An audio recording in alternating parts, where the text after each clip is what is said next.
Hi, welcome to our channel where we share the most intriguing stories. When a reclusive engineer refuses to let a luxury HOA use his old family bridge, a quiet property dispute erupts into a legal and media firestorm. One man, one bridge, and a war against entitlement he never asked for. Justice isn't always quiet. And neither is Wade Morgan. When I was 12 years old, my grandfather let me help replace a warped plank on the old bridge behind our house. I remember how he handed me the hammer and said, "This bridge is part of the family, Wade. It's not just wood and nails, it's what gets us home." That line stuck with me my whole life.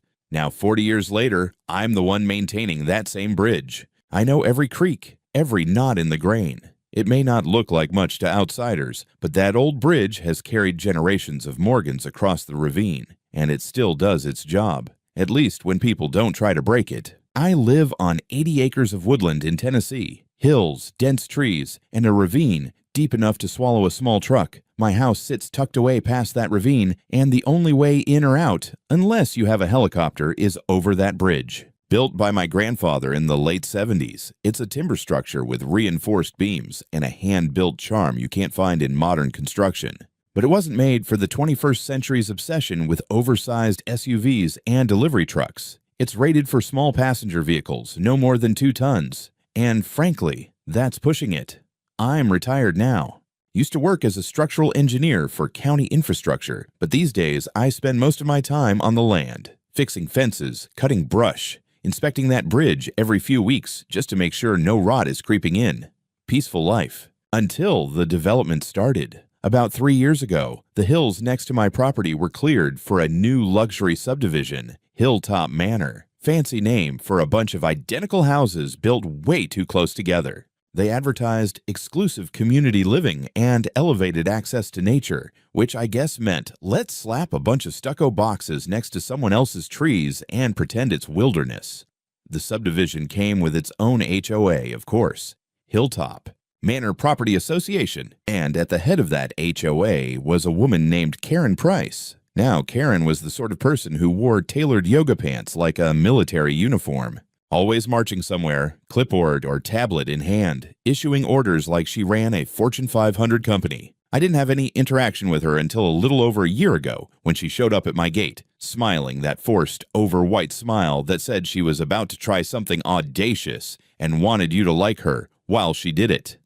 "Mr. Morgan," she said, extending her hand like a politician. "I'm Karen Price, president of the Hilltop Manor HOA. Lovely place you have here. So rustic." I shook her hand out of courtesy, but kept one eye on her SUV, which she'd parked a little too close to the bridge. "What can I do for you?" She launched into her pitch like she'd practiced it in the mirror. Apparently, their residents had discovered that using my bridge as a shortcut could shave off 4 miles from their commute to the main highway. Instead of looping around the county road like the developers intended, they could just cross my bridge, cut through my land, and pop out onto State Route 12. "We'd like to offer you a formal proposal," she said. $500 per year for a rite of passage agreement. Nothing official, just an understanding. Our folks get access through your bridge, and you get a bit of extra income. Win-win. I stared at her for a beat, trying to decide if she was joking. "Ma'am, that bridge is on my private property. It's rated for passenger cars under 2 tons, and it was never meant for frequent traffic. You put 20 cars a day over that thing, and it's going to fail within the year." Her smile didn't falter. "We'd be careful, of course, and we could even consider contributing to maintenance in the future." "No," I said plainly. "Not happening. It's not just about the weight. It's liability, privacy, wear and tear. I'm not interested." Karen wasn't used to hearing no. That much was obvious. Her smile tightened. "Mr. Morgan, we believe in community integration.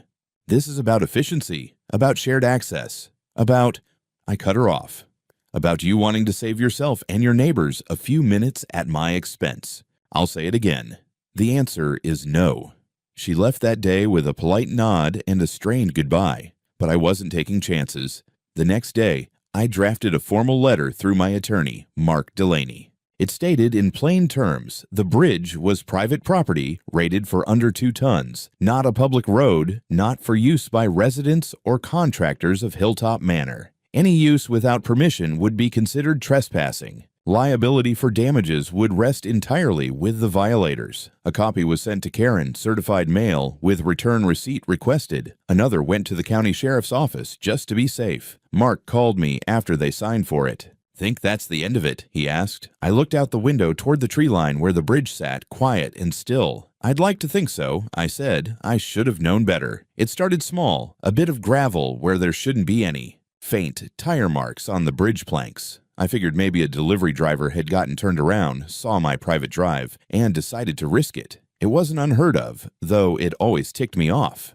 That bridge isn't some open invitation. It's part of my home. Still, I let it go. Then it happened again, and again, and again. At first, it was maybe once or twice a week. A sedan here, a crossover there. Always during daylight, always casual, like they belonged. I didn't want to jump to conclusions, but the timing sure as hell lined up with Hilltop Manor getting fully occupied. More new families moving in, more shiny cars with out-of-state plates, more people looking for shortcuts like the world owed them one. I put up a sign, big, bold, and very clear. Private property, no trespassing. Bridge rated for vehicles under 2 tons only. Bolted it into a 4x4 post, buried 2 feet down. You'd have to be blind not to see it. It was gone within a week. Not knocked down, not fallen. Gone. Post, bolts, everything. Like someone came prepared, brought tools, and didn't want anyone knowing they'd been there. That got my blood pressure up. I built a second one, bigger, bright red lettering this time. 2 signs, actually, one on either side of the bridge. I even added a line, "Violators will be reported to law enforcement." 2 days later, they were both missing. That's when I knew this wasn't some one-off thing. This was organized, intentional. Someone over in Hilltop Manor was encouraging their people to use my bridge. Maybe not openly, but sure as hell passively. And if I knew Karen Price, and I was starting to learn, I'd bet a week's worth of firewood she was behind it. I called Mark, my lawyer. They're using it regularly, and now they're removing my signs. He sighed on the other end. "You want me to draft a cease and desist?" "Already did that," I said. "Last year. What I need now is proof." So I installed a trail camera, not one of those obvious boxes you stick to a pole. This was a camo-painted, motion-activated lens tucked up in the trees about 10 feet off the ground. You'd never know it was there unless you knew where to look. The footage went to a hard drive in the house via a wireless repeater. I'd review it each night while sipping coffee, wondering just how entitled people could get. The answer? Very. Within 1 week, I counted over 70 vehicles crossing the bridge. 70 in 1 damn week. That included multiple lifted pickups, full-size SUVs, and even 1 landscaping truck, probably over the weight limit by a good margin. Some vehicles came by multiple times per day. I recognized faces. Some even waved at the camera without knowing it was there. That wasn't just trespassing. That was a parade. I pulled the footage, marked the license plates I could catch, and wrote up a report. Then I sent an official complaint to the Hilltop Manor HOA. Certified mail again, this time with photos attached. I highlighted the bridge's specs, repeated the load limit, and demanded an explanation. I also requested that they issue a written notice to all residents. Stop using my damn bridge. 2 days later, I got a reply. Email, not mail. From Karen. "Dear Mr. Morgan," she wrote, "Hilltop Manor Property Association cannot be held responsible for the voluntary driving behavior of individual residents. The road leading to your property has been in informal use for some time, and it is our understanding that local maps show it as accessible. We have no authority to enforce your restrictions."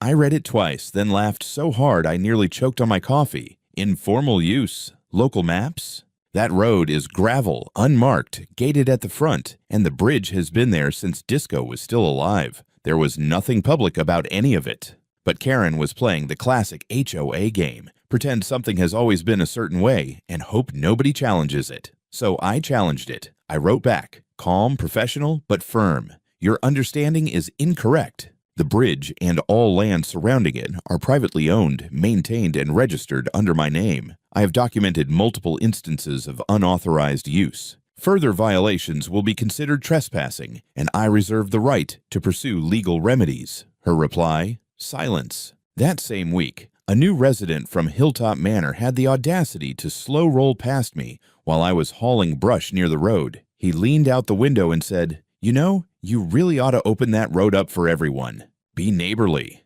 I wiped sweat off my forehead, looked him dead in the eye, and said, "You paying for repairs when that bridge collapses under your Tahoe?" He didn't answer, just smiled like I was being unreasonable, and drove off. So now I knew two things for sure. One, Karen wasn't just passively allowing this, she was encouraging it. And two, if I didn't stop this, that bridge was going to fail. And when it did, they were going to try to blame me. I started saving every damn file, photo, plate number, and timestamp. I wasn't going to be the old guy in the woods yelling at clouds. If they wanted war, I'd give them engineering, documentation, and legal hell. By late spring, the creaking had changed. The bridge always talked a little underweight. Timber does that. But now it groaned, strained like a man with a slipped disc. You could feel it in the boards when you drove across, just enough to raise hairs on the back of your neck. Something wasn't right. So I did what I used to do for a living. I inspected the damn thing properly. I grabbed my notepad, a flashlight, and my old measuring calipers, started at the support beams. One of the cross ties had a visible split that hadn't been there a few months ago. The southern truss had sagged by about 1.25 inches since my last full check. Bolts were loosening under stress. Pressure points near the center span had spider webbing in the grain that suggested compression strain. In simple terms, the bridge was tired, and not from my truck. I ran calculations that night, sitting at my dining room table with 3 mugs of black coffee and a headache building behind my eyes. Factoring in the repeated loads, the estimated weights from the camera footage, and the rate of decay from recent weather, I gave it maybe another 3 to 5 months before we'd be looking at catastrophic failure. Maybe sooner if someone crossed it with something truly stupid, like a trailer or construction equipment. I wasn't guessing, I was diagnosing. And what I saw scared the hell out of me. So I wrote another letter. Actually, I wrote 3. One went to Karen Price, president of Hilltop Manor HOA. Another went to the county sheriff's office. The third went to my attorney. All by certified mail, all with receipts. I laid it out clearly. The bridge's load capacity was now reduced to 1.5 tons due to structural fatigue from unauthorized traffic. I included photographs of the damage, a technical diagram, and a signed engineer's note. Mine. I specifically warned any further use by heavy vehicles would risk collapse. I also stated in bold type that I accept no liability for injuries or damages resulting from trespassers ignoring these warnings. That should have been the end of it. That should have scared anyone with a functioning frontal lobe. Instead, I got a response from Karen, a printed letter with a Hilltop Manor logo in pale gold foil and the kind of font that tried too hard to look dignified. "Dear Mr. Morgan," it began, "your repeated correspondence has been noted. While we understand your concerns, the bridge continues to appear structurally sound from visual inspection.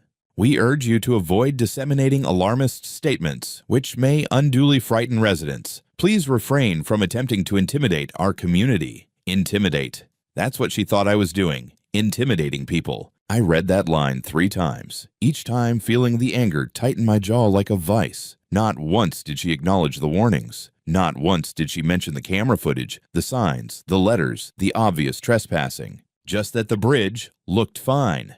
Well, a grenade looks fine right before the pin gets pulled. I made sure to forward a copy of her letter to Mark, who immediately added it to the growing file. He called me that evening and said, "Wade, at this point, you've done everything a reasonable person can do. If something goes wrong after this, it's on them. But just in case, keep documenting." I added extra bracing to the support post, not because it would save the bridge, but because it would slow the collapse just enough to maybe keep someone from dying. I posted 2 new signs, reinforced with rebar and concrete footers this time. One of them lasted 3 days. The other was run over by what looked like a lifted F-250 based on the tread marks. The camera was still rolling.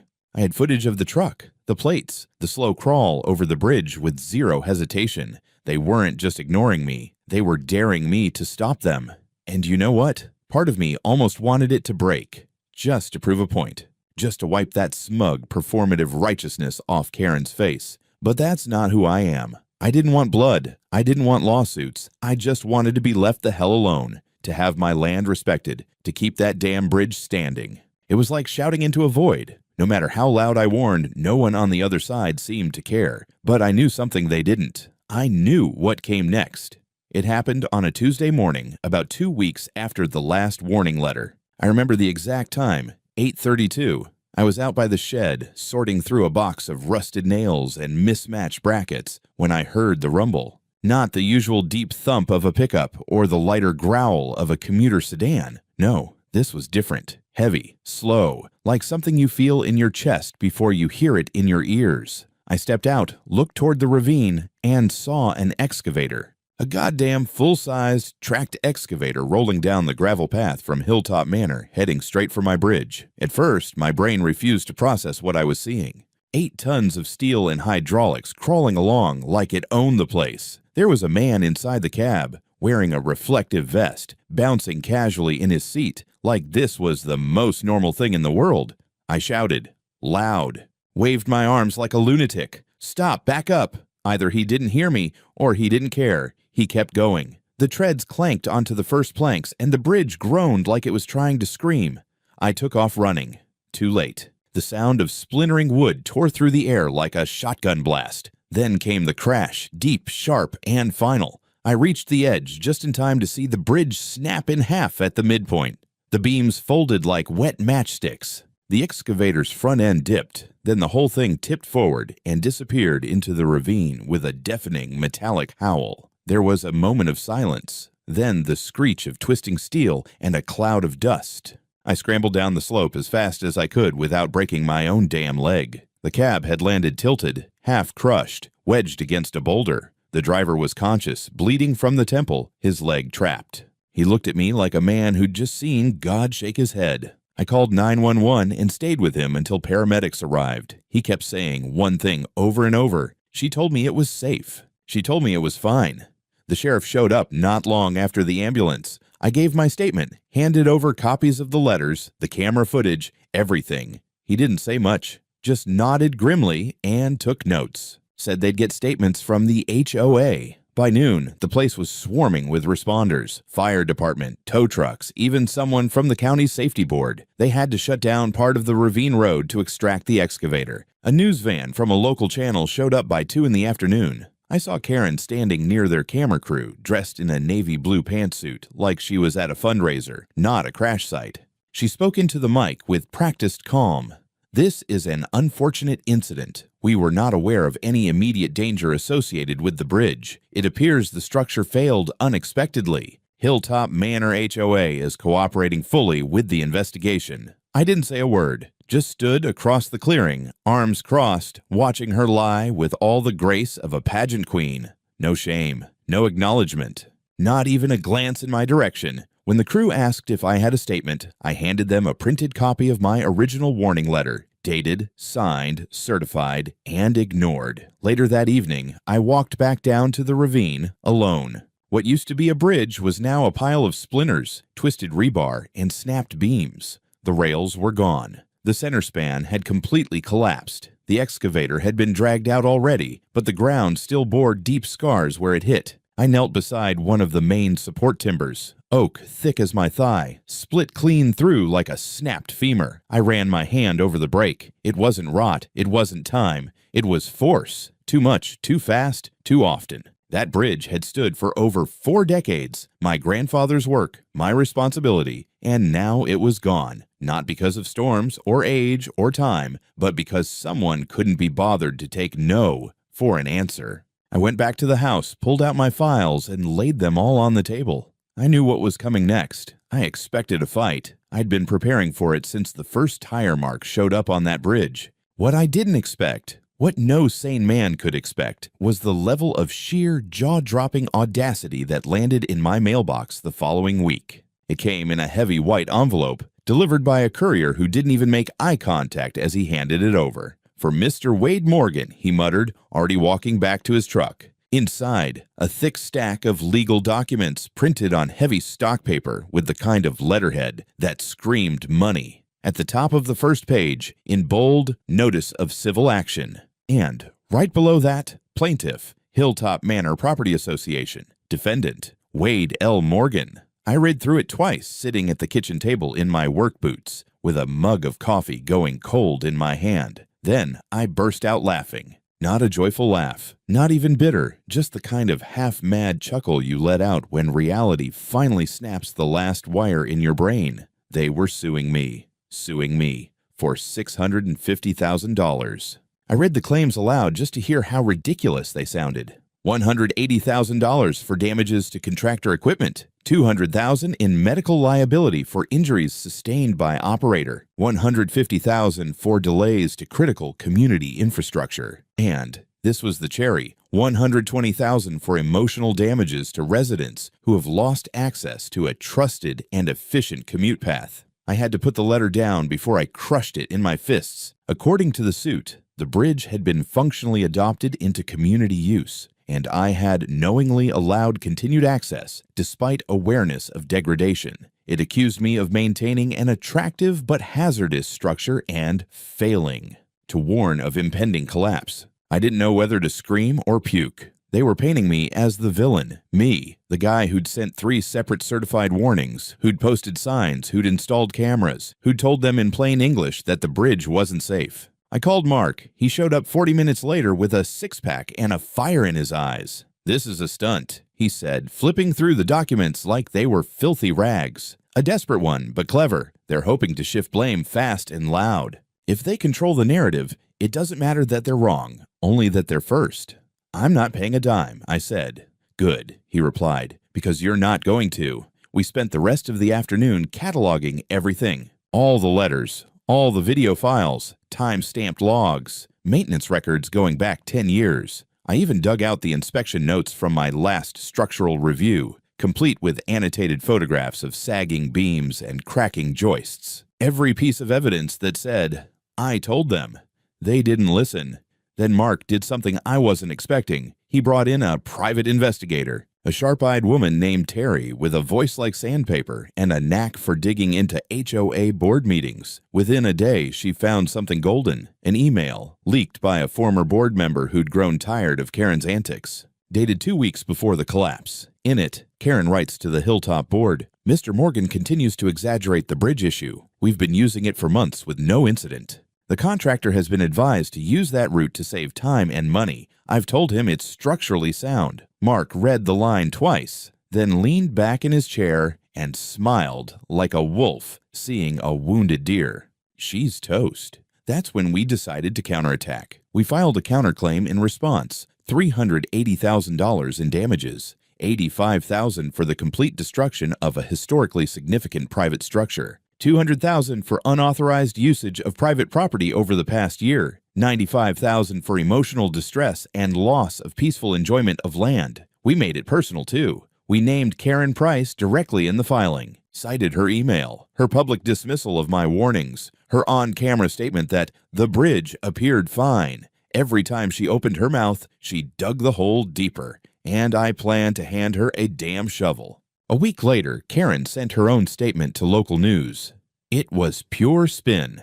This unfortunate incident underscores the need for clearer infrastructure standards in our community. We believe Mr. Morgan did not fulfill his responsibilities as a landowner. However, we remain hopeful for a fair resolution and continued neighborly relations. I nearly choked on my coffee again. Neighborly? After filing a $750,000 lawsuit against me. But then something happened that shifted the whole game. A guy named Jason Reed called me, said he was an independent journalist running a regional column on property rights and HOA abuses. He'd seen the news coverage, the photos, the legal filings, and he wanted to talk. At first, I said no. I'd had enough attention for 1 decade. But then he sent me a list of his past articles. One about an HOA in Georgia that illegally bulldozed a homeowner's garden. Another about a Colorado retiree fined for planting native shrubs. Jason wasn't chasing headlines. He was chasing truth. We met at the bridge, or what was left of it. He walked the site like a crime scene investigator, quiet and precise. Took photos, asked sharp questions, wanted to see the signs, the camera, the paperwork. I gave him everything. No embellishments. Just the raw facts. He nodded as I finished. "You're not the first person this has happened to," he said, "but you might be the last if we do this right." That night, his article went live. The headline was simple: "The bridge that Karen broke. Inside one man's fight against HOA overreach." It blew up. Local news picked it up. State outlets reposted. HOA forums lit up with debates and outrage. People started reaching out to me from other counties, sharing their own Karen horror stories. One woman even sent me a fruit basket and a card that read, "Keep swinging. Wade. We're with you." Karen tried to do damage control, called a closed-door emergency HOA meeting, released a formal statement denouncing sensationalized media coverage, but the damage was done. The public was paying attention now, and she couldn't spin her way out of that. If Jason's first article cracked the dam, his follow-up blew the whole thing wide open. By the end of the week, the man had uncovered a treasure trove of dirt. Turns out, Hilltop Manor wasn't Karen's first HOA gig. She'd served on 2 boards in 2 other states before landing here, and both tenures ended in lawsuits, one for financial mismanagement, one for abuse of authority. Jason tracked down court records, public filings, even a couple of angry ex-residents willing to speak on the record. The pattern was clear. Karen liked control, hated limits, and treated HOA bylaws like her own personal suggestion box. When his second expose dropped, Karen Price, the reign of the HOA queen. It didn't just light up Facebook feeds and Reddit threads. Local TV stations started showing up outside Hilltop Manor's gates. Residents who used to ignore me at the grocery store suddenly wanted to shake my hand. And Karen started sweating. The first big crack came from the contractor. His name was James Booth, owner of a small construction outfit from 2 towns over. Up until then, he'd kept quiet, probably waiting to see which way the wind would blow. But once Jason's article quoted Karen's email authorizing the use of my bridge, Booth flipped faster than a greased pancake. He gave an official statement to the media and the court. I specifically asked if the bridge was safe for the excavator. Ms. Price told me, quote, "Don't worry, we've been using it for a year. It's just old, not dangerous." I relied on that. If I'd known about the owner's warnings or the weight limits, I would have taken the long way around. Turns out, the long way wasn't just 6 miles farther. It was mostly paved, safer for equipment, and the only reason he didn't take it was because Karen wanted to cut down on project costs and get the damn swing set installed by the weekend. Then came the excavator driver. His name was Luis Medina. Guy had a busted femur, 3 fractured ribs, a concussion, and permanent nerve damage in his ankle. He gave a deposition under oath that made my jaw drop. She waved me through, literally waved her hand and said, "You're good, honey." That bridge is solid as a rock. I asked her twice if it was rated for the load. She rolled her eyes and said, "We use it all the time, don't be dramatic." He'd been out of work for over a month. Medical bills were piling up.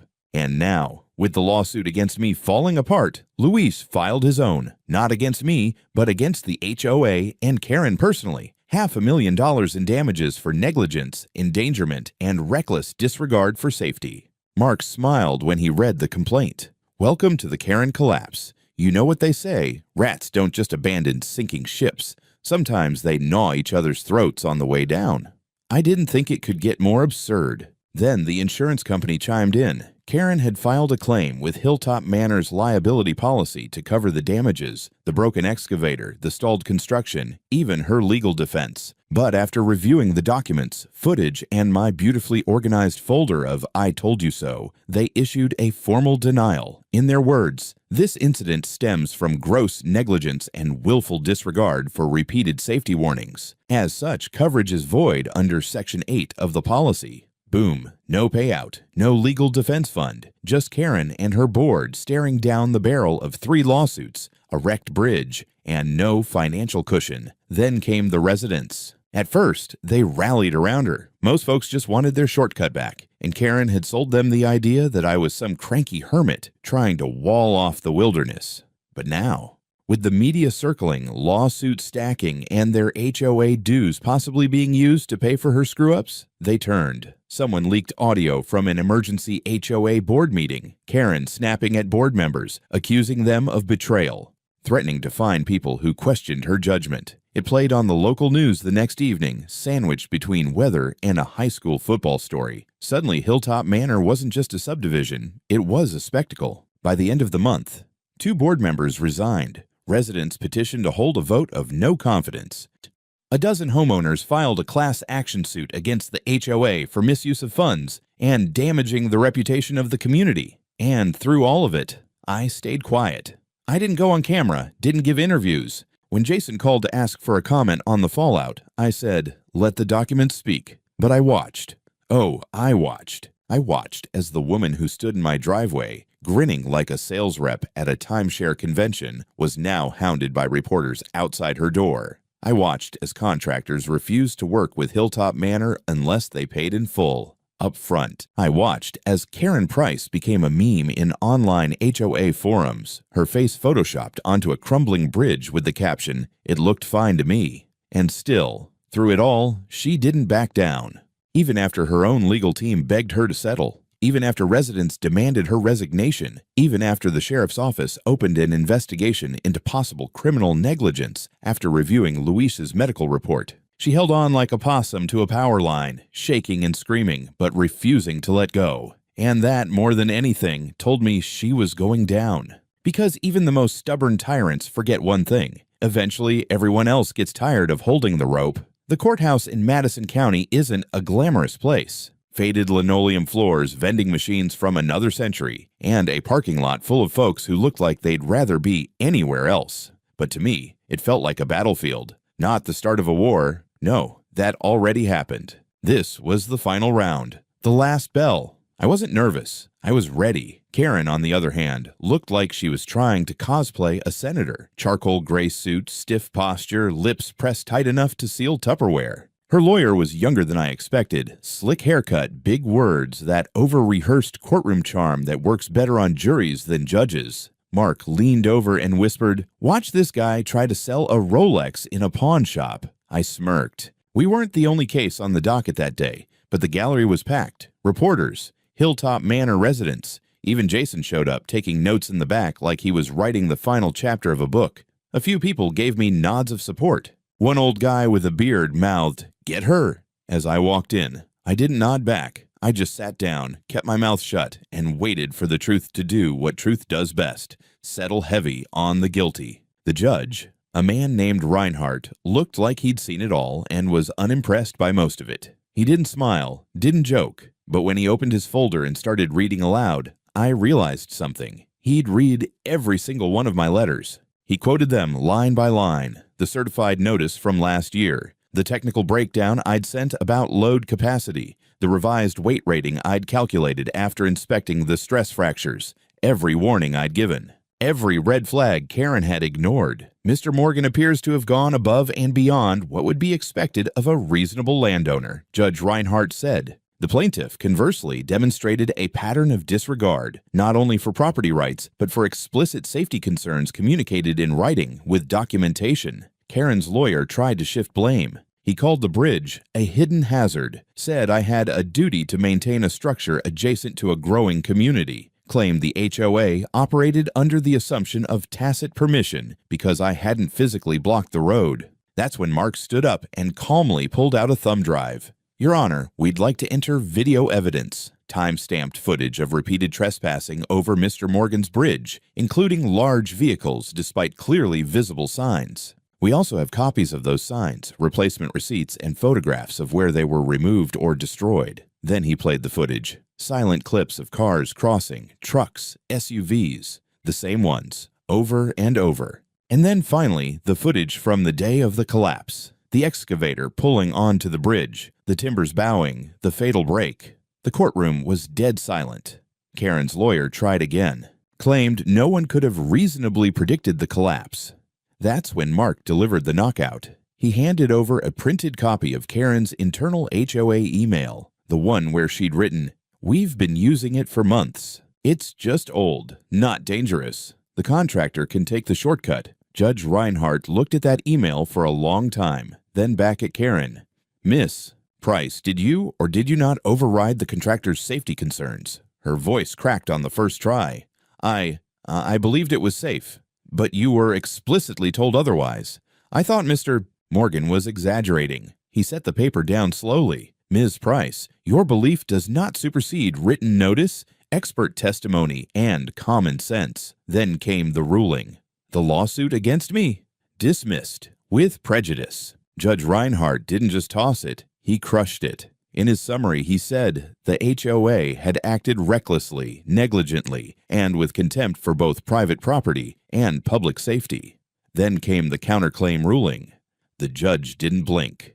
$380,000, $85,000 for the destroyed bridge, $200,000 for unlawful usage, $95,000 for stress surveillance costs, and the sheer hell they'd put me through. And then the real hammer, Karen Price, held personally liable for a portion of the damages due to her direct actions and deliberate misrepresentations. The courtroom rippled. Reporters scribbled like mad. Karen didn't look shocked. She looked empty, like something had been scooped out of her from the inside. But the circus wasn't over. Next came Luis's lawsuit. His attorney brought photos, x-rays, medical charts, physical therapy schedules, played a snippet of a recorded conversation between Luis and Karen from the day of the accident. You could hear her voice clear as day. "Oh, stop being dramatic. Just drive the damn thing. That bridge is fine." Judge Reinhardt ruled in Luis's favor. $450,000 for medical costs, lost income, and emotional trauma. Then came James Booth, the contractor. Turns out, Karen had never even signed the contract with his company. She'd promised payment after successful completion. No written agreement, no deposit, nothing. He won his claim, too. $210,000, lost equipment, wages, and a big chunk for breach of verbal contract. Karen didn't stay to hear the final numbers. She left the courtroom before they were done reading them aloud, trailed by 2 board members and the smell of a burning reputation. By the end of that week, her house was listed for sale. Rumor had it she was moving back to Florida, where her first HOA scandal had started. I hoped they'd greet her with torches. The residents of Hilltop Manor voted her out unanimously. Her name was removed from every official document. The HOA issued a formal apology and settled privately with several homeowners who'd threatened more suits. And Hilltop's new board. They reached out to me with a handwritten letter expressing their deepest regret and promising to respect the boundaries of all neighboring properties moving forward. I didn't write back. I had a bridge to rebuild. The ground was dry that morning. Good working weather, cool, no wind, with the smell of sawdust and concrete thick in the air. I stood at the edge of the ravine, hands on my hips, watching the final panel go in. Reinforced concrete slab, steel rebar mesh, load rated to 15 tons. The crew I hired didn't mess around. They'd built county roads, fire station access lanes, stuff that had to hold up to real pressure. Now they were building for me. It had taken 6 weeks to clear the debris, stabilize the slope, pour new foundations, and install the full-length, professionally engineered bridge. Not a single board in sight. No more creaking timber, no charming patina from Grandpa's day. It was modern, industrial, efficient, and absolutely unbreakable. I missed the old one, I'll admit it, but I didn't miss the anxiety. I didn't miss the threats, the trespassing, or waking up wondering what else Hilltop Manor might try to sneak over it while I slept. This one was mine too. But this time, I added a few upgrades. Steel bollards on either side, retractable only by remote. 2 new license plate reading cameras mounted 10 feet up and tied into cloud storage. A motion sensor that pinged my phone if anyone even stepped foot on it. And a big custom-made metal sign bolted to the center rail. Private property, no trespassing. Weight limit enforced by law. And underneath, in a bold serif font, see case number HMPAV, Morgan County Court of Madison. People talk. I'd seen them, residents from Hilltop Manor, slowly driving past the edge of my property line, peering at the new structure through their windows like they were approaching a war memorial. No one crossed. Not anymore. Not after what happened to Karen. She was long gone now. House sold at a loss. Last I heard, she'd moved in with a sister in Pensacola. Some folks say she's trying to start fresh. Others say she's under quiet investigation in another county for misuse of HOA funds. Me, I don't care. Let her fight someone else's bridge. Jason came by a week after the rebuild, said he wanted a follow-up photo. I obliged, stood next to the new sign, arms folded, wearing the same denim jacket I'd worn to court. He asked how it felt. Winning. I told him it didn't feel like winning. It felt like justice. It felt like being able to sit on my porch with a cup of black coffee and not have to look over my shoulder. It felt like finally being heard. He smiled and said that's what winning should feel like. I get letters now, emails too. Homeowners from all over the country telling me about their own Karens, about bridges and driveways and fences and bylaws twisted into weapons. They thank me for fighting back. Some even ask for advice. One guy wanted to name his dog Wade.